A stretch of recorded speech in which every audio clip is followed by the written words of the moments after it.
Ана жүрегі төртке бөлінді деген оқиға. Бұл ананың 4 баласы бар еді. 2 ұлы, 2 қызы. Жолдасы ерте қайтқаннан кейін бір ауыртпалықтың бәрі ананың иығына түсті. Үлкен ұлы үйленіп, әйелі мен бала-шағасымен бөлек шығып кетті. Өз күнімізді өзіміз көрейік деді. Кенже ұлы әлі үйленбеген, анасының қасында қалды. Ортаншы қызы күйеуімен балаларымен ана үйінде тұратын. Бірақ шаңырақта 3 отбасы. Ал үлкен қызы болса шетелге кетті. Апа, аз жылға ғана ақша табам, сосын өз үйімді салам деді. Анасы үнсіз қалды, көңілі алаң еді. Бірақ қарсы болмады. Жылдар өтті, 1 жыл, 2 жыл, 5 жыл. Үлкен қызы табанынан тозып жүріп, жинаған ақшасына үй салды. Үй біткенде елге оралды. Анасы көз жасын тыя алмады. Еңбегің зая кетпесін, қызым деді. Бірақ сол күні ананың үйіне тыныштық емес, бөлінудің иісі кіргенін ешкім сезбеді. Үйдің кілтін үлкен қызы алады. Ана алғаш рет балаларын көзінен бөтендік көрді. Бұл үйді бәрімізге деп салдым, дейді үлкен қызы. Бірақ әр қайсысы оны өзінше түсінді. Үлкен ұлы келді де, апа, менің де бала-шағам бар, бізге де үлесі тиюі керек деді. Ортаншы қызы күйеуіне қарап алды да, біз қазірдің өзінде сізбен бірге тұрып жатырмыз ғой, бұл үйге біз көшуіміз керек деді. Бірақ апасы өзінің қара шаңырағынан кеткісі келмейді. Кенже ұлы үндемеді, тек анасының жүзіне қарады. Ал анасы ештеңе демеді. Үйдің ішінде бір кезде күлкі естілетін. Енді сол үйде сыбыр көбейді. Сыбыр артынан дау келді. Бұл менің еңбегім, бірақ сен 5 жыл бойы жоқ болдың дейді. Апа үшін істедім, апа бәріміздікі дейді. Ана түнде ұйықтай алмайды. 4 баланың да даусын естіп жатты. Ал өзінің даусы ешкімге керек болмады. Сол түні ана жастығын жасқа толтырып жатып, бір үй үшін 4-еуін де жоғалтып аламын ба, деп ойлады. Таң ата салысымен үйде тіршілік емес, дау басталды. Үлкен қызы, мен еңбектеніп салдым, бұл үй менің үйім деді. Үлкен ұлы, жоқ, бала-шағамызбен бізге тиесілі деп айтты. Ортаншы қызы күйеуімен, біз анамызбен бірге тұрамыз, біз анамызға қамқор болдық сендер жоқ кезде деп айтады. Бала-шағамыз үшін бізге керек деп. Кенже ұлы үнсіз тұрды, бірақ көздері шын ашу мен қорқынышқа толы. Ана жүрегі 2-ге бөлінгендей болды. 4 баласына да сүйеді, бірақ олардың әрқайсысы өз жолымен ғана ойлайды. Менің балаларым неге бір-біріне қарамайды, деді ана. Неге олар мені тыңдамайды? Дау ұшықты, терезе сықырлады, есік жабулы тұрса да үйді бүкіл қала естіп тұрғандай сезілді. Бір кезде үлкен ұлы, ештеңе түсінбейсің, барлығы сенің қолыңнан кетеді. Ортаншы қызы, үйді бөлісу керек, сен ештеңе ала алмайсың. Үлкен қызы ашуланды. Мен үшін бәрі еді, бұл үйді мен салған жоқпын ба, деді. Ал ана жылап отырды, бірақ дауысы шыға алмады. Тек көз жасынан жасылған терезе мен тыныштықтан тыс тұрған дауысты сезді. Келесі сәтте бәрі тез шешілуге тиіс деп ойлады.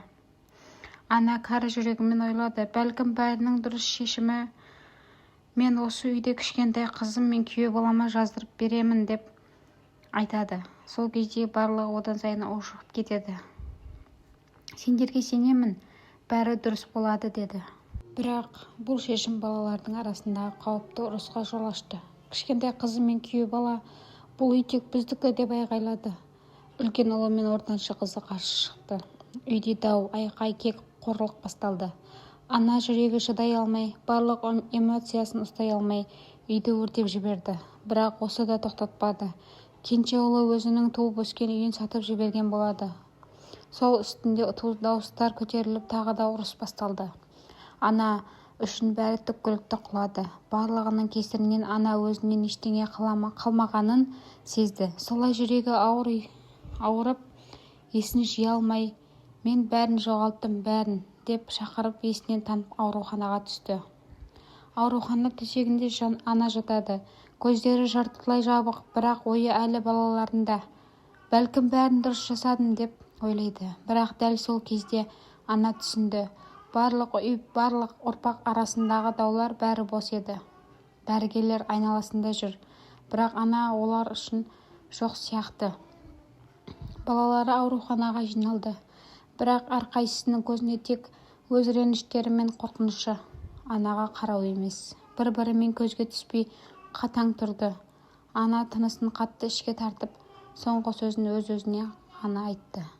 Бірлікті жоғалтпаңдар, мүлік үшін емес, бір-бірің үшін өмір сүріңдер деді. Сол сәтте жүрегі тоқтады. Тыныс үзілді. Бәрі үнсіз қалды. Сол кезде дәрігерлер шығып балдарына өкінішке орай біз қолдан келгенін жасадық деп айтады.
Анасы дүниеден озды.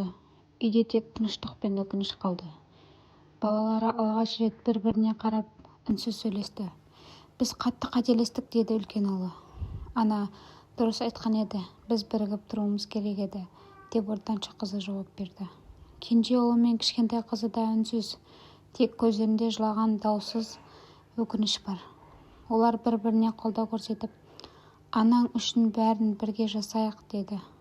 Анасының денесін соңғы сапарға шығарып салуға дайындалды. Қолдары бір-біріне тиді, өзара үндемей, бірақ жүректері бірлік пен сыйластыққа толды. Көліктің артқы терезесінен анасының сүйегі менің көзі алдымнан өтті. Бәрі бір сәттік үнсіздікке кетті. Біз анамыздың ақылын, махаббатын ешқашан ұмытпаймыз деп әрқайсысы өз-өзіне уәде етті. Бірінші рет 4 баласы бірлікте тұрды. Бірақ бұл бірлік өкініш пен жоғалтудан туған еді.